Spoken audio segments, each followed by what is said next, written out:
Teluk Benoa saat ini ditetapkan sebagai kawasan konservasi maritim atau KKM. KKM Teluk Benoa akan diarahkan untuk dikelola sebagai daerah perlindungan budaya maritim.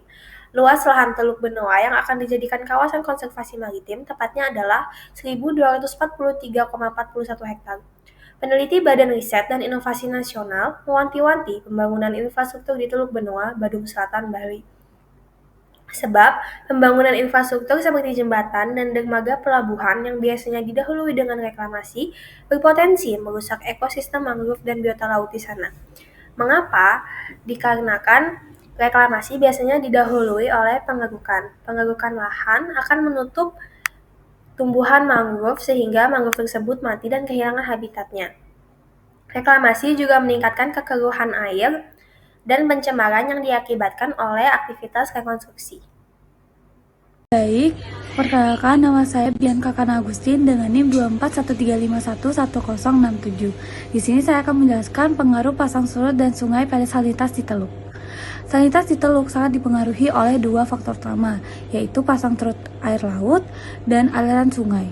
Saat pasang surut, air laut dengan kadar garam tinggi masuk ke Teluk, sedangkan saat surut, aliran sungai membawa air tawar yang menurunkan kadar salinitas.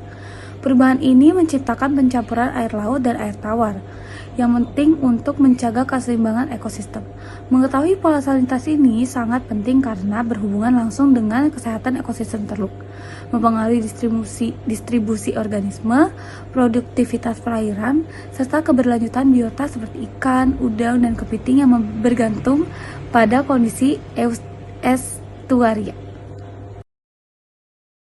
Perkenalkan, nama saya Kadek Kusudiantara dengan NIM 23135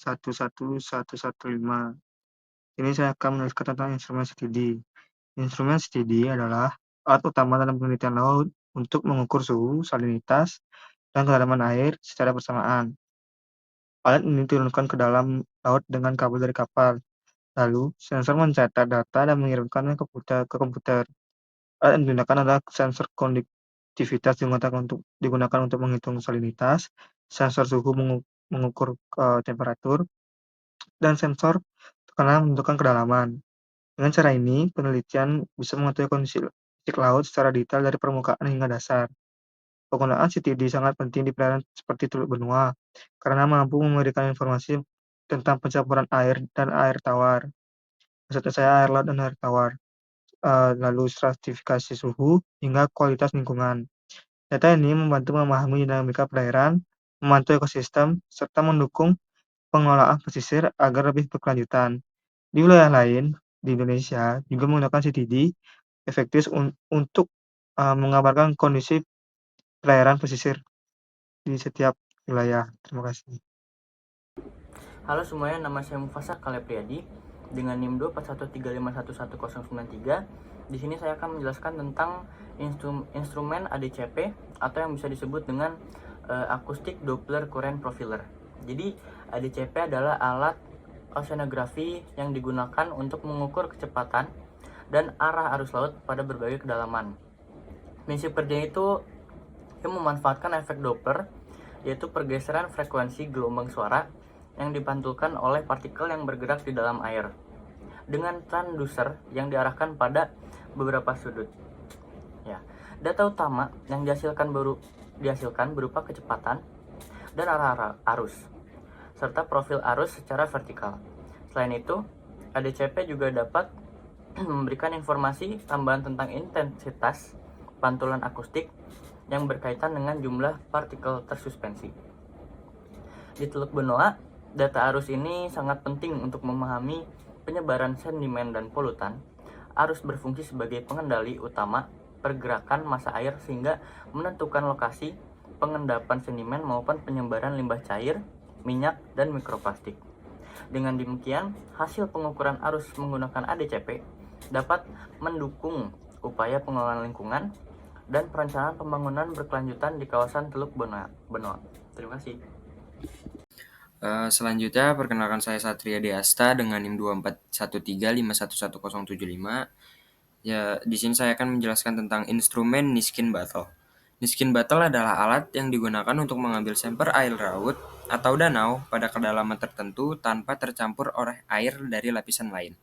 Alat ini biasanya diturunkan ke kedalaman yang diinginkan dengan menggunakan sistem kabel atau roset sampler, lalu ditutup secara otomatis atau manual untuk menangkap air dari lapisan tersebut. Nah, parameter yang dapat dianalisis dari penggunaan Niskin Bottle yaitu nutrien, antara lain nitrat, amonium, fosfat oksigen terlarut atau DOPH, salinitas, suhu klorofil A, dan mikroorganisme. Mengapa penting penggunaan Niskin Bottle ini? Yang pertama yaitu untuk menilai kesuburan perairan atau produktivitas primer. Yang kedua yaitu deteksi eutrofikasi, yaitu kelebihan nutrien dan potensi algal bloom. Yang ketiga yaitu pemantauan kesehatan dan kualitas lingkungan perairan. Sekian, terima kasih. Halo, sebelumnya perkenalkan nama saya Ibnu Budara Panamarta dengan akhiran NIM 92. Jadi di sini saya akan menjelaskan mengenai instrumen Sentinel-2. Instrumen Sentinel-2 merupakan satelit observasi bumi yang dikembangkan oleh European Space Agency atau ESA dengan kemampuan merekam citra multispektral berresolusi tinggi. Satelit ini menghasilkan data pengiraan jauh berupa 13 band spektral yang dapat digunakan untuk memantau kondisi lingkungan perairan maupun pesisir. Jenis data yang dihasilkan mencakup informasi mengenai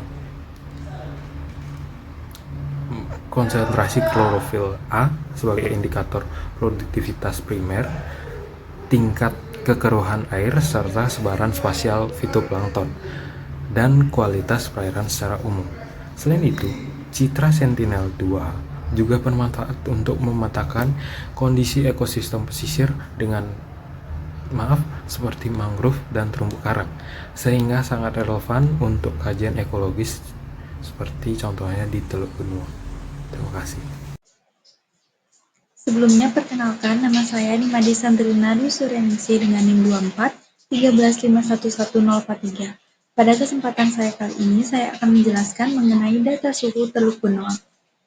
Parameter suhu laut sangat penting untuk dipantau karena mempengaruhi banyak aspek ekosistem. Di Teluk Benoa, suhu perairan bisa berubah karena pasang surut, musim, dan masuknya air tawar dari sungai. Jika suhu terlalu tinggi, terumbu karang dapat mengalami bleaching atau pemutihan, dan sebaliknya jika suhu terlalu rendah, dapat mempengaruhi distribusi organisme seperti plankton dan juga ikan. Oleh karena itu, suhu menjadi salah satu indikator utama untuk menilai kesehatan perairan di Teluk Benoa. Halo, perkenalkan nama saya Keisha Putayani Putri Kurniawan dengan NIM 24135111056. Saya akan menjelaskan terkait data arus, di mana arus air berperan penting dalam transportasi sedimen, nutrien, dan polusi di perairan. Transportasi sedimen terjadi ketika arus menggerakkan lumpur, pasir, dan batu. Arus kuat membawa seluruh sedimen menjauh, sementara arus lemah mengendapkan sedimen di area terlindung. Berbeda dengan transportasi nutrien, di mana melibatkan pergerakan bahan seperti nitrogen dan fosfor. Arus kuat menyebabkan nutrien ke area luas yang bisa menyebabkan eutrofikasi, sedangkan arus lemah berkonsentrasi di satu tempat meningkatkan kesuburan lokal. Yang terakhir ada transportasi polusi, menyebarkan polutan seperti limbah dan bahan kimia. Arus kuat menyebabkan polusi ke area luas, sementara arus lemah menyebabkan polusi terkonsentrasi dan merusak ekosistem lokal. Daerah muara dan pesisir rentan terhadap pencemaran, sementara estuari dan upwelling kaya akan nutrien. Mendukung ekosistem yang produktif, memahami peran arus, membantu pengelolaan kualitas air dan perlindungan ekosistem. Berikutnya data nutrien dan klorofil. Hubungan nutrien, klorofil, dan produktivitas primer. Nutrien berperan sebagai unsur hara utama untuk pertumbuhan fitoplankton. Fitoplankton menghasilkan klorofil A sebagai pigmen fotosintetik. Dan semakin tinggi klorofil menunjukkan biomasa fitoplankton yang meningkat, sehingga produktivitas primer ikut meningkat. Nutrien berlebih. Nutrien berlebih dari limbah, pupuk, atau industri dapat menyebabkan blooming fitoplankton atau alga bloom. Ketika fitoplankton mati, Proses dekomposisi menyerap oksigen terlarut sehingga terjadi hipoksia atau anoksia. Akibatnya, terjadi eutrofikasi yang berdampak pada kematian ikan, penurunan keanekaragaman hayati, serta munculnya HAB atau Harmful Alga Bloom.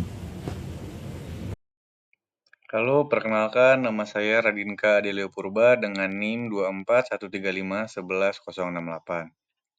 Di sini saya akan membahas tentang kenapa in situ dan satelit itu penting. Jadi dalam instrumentasi dan analisis data kelautan, data dari in situ dan satelit itu sangat penting karena keduanya saling melengkapi dalam memberikan gambaran yang akurat, luas, dan berkelanjutan tentang kondisi laut. Jadi mari kita bahas satu persatu. Oke, langsung saja kita pada kelebihan dari in situ atau kelebihan dari pengukuran langsung di lapangan. Kelebihan yang pertama yaitu akurasi yang tinggi, yang kedua ada detail vertikal, yang keempat ada kalibrasi data satelit, dan yang keempat itu parameter kompleks. Selanjutnya ada kekurangan dari in situ atau pengukuran langsung di lapangan, yaitu cakupannya yang terbatas, biayanya yang tinggi, waktu dan logistik, dan tidak real time. Dan juga ada pula kelebihan dari satelit atau remote sensing. Kelebihan yang pertama yaitu cakupannya yang luas, pemantauan jangka panjang, efisien dan cepat, dan data historis yang tersedia sampai berpuluh-puluh sampai beratus tahun. Ada juga kekurangan dari satelit atau remote sensing, yaitu yang pertama ada resolusi spasial dan vertikal yang terbatas, data yang tidak langsung, dipengaruhi oleh atmosfer, dan harus butuh validasi. Sekian penjelasan singkat saya tentang kenapa in situ dan satelit itu penting. Terima kasih. Halo semuanya, perkenalkan namaku Zainudin Salim dari kelompok 1B. Sini saya akan menjelaskan tentang hambatan survei, contoh kebijakan lokal, dan hasil survei. Dari hambatan survei sendiri ada cuaca ekstrim atau hujan, angin, gelombang, menghambat pengambilan data. Biaya yang tinggi, yaitu ada logistik, transportasi, dan operasional. Terus ada alat survei yang mahal. Setelah itu ada SDM terbatas, butuh tenaga ahli, analisis, dan pengoperasian alat. Dan di sini ada juga contoh kebijakan lokalnya. Di antara lain ada pengelolaan teluk benua atau isu reklamasi berbasis data lingkungan dan sosial. Ada zonasi konservasi laut, dan ada juga kebijakan reklamasi pantai berdasar data batimetri dan kualitas air. Dan lalu ada hasil survei. Hasil survei pada akhirnya berfungsi sebagai pijakan bagi pemerintah dalam membuat aturan. Data yang terkumpul tidak hanya menunjukkan kondisi aktual ekosistem, tetapi juga memprediksi dampak dari suatu aktivitas manusia. Dengan demikian, pemerintah dapat merumuskan kebijakan berbasis bukti atau evidence-based policy, misalnya melarang reklamasi di area tertentu atau karena terbukti mengganggu ekosistem, atau menetapkan zona tangkap terbatas untuk menjaga keberlanjutan sumber daya ikan. Sekian dari penjelasan saya pada slide ini. Terima kasih.